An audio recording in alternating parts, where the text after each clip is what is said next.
नमस्कार शेतकरी बंधूंनो, मी विनोद पवार स्वागत आहे आपल्या यूट्यूब चॅनलवर।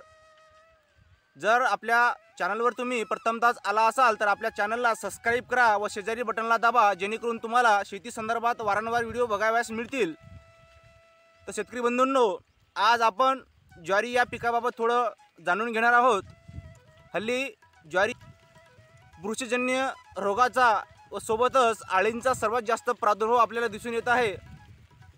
काही ठिकाणी पूर्ण प्लॉट हे आळीमुळे नष्ट झालेले आहे आणि काही प्लॉटमध्ये वाढ देखील आपल्याला हवी तशी बघाव्यास मिळत नाही।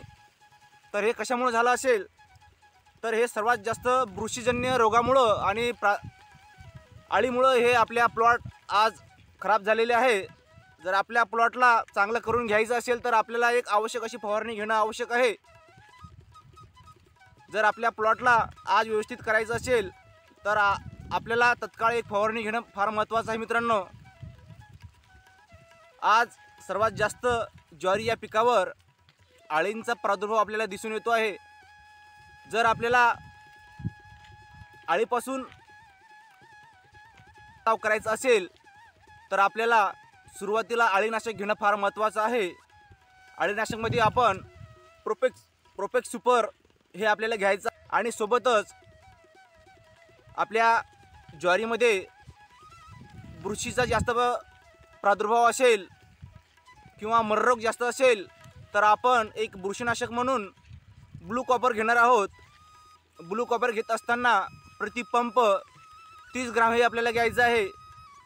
आणि सोबतच जर आपल्या ज्वारीची योग्य वाढ नसेल आणि ज्वारीची वाढ ही खुंटलेली असेल तर अशा वेळेस आपण 19-19-19 या विद्राव्य खताचा देखील आपल्याला समावेश करायचा आहे, जेणेकरून बॅलन्स न्यूट्रिशन होईल आणि तुमच्या ज्वारीचे जे वाढ खुंटलेली आहे ती वाढ हळूहळू तुमच्या पिकामध्ये जाणवेल।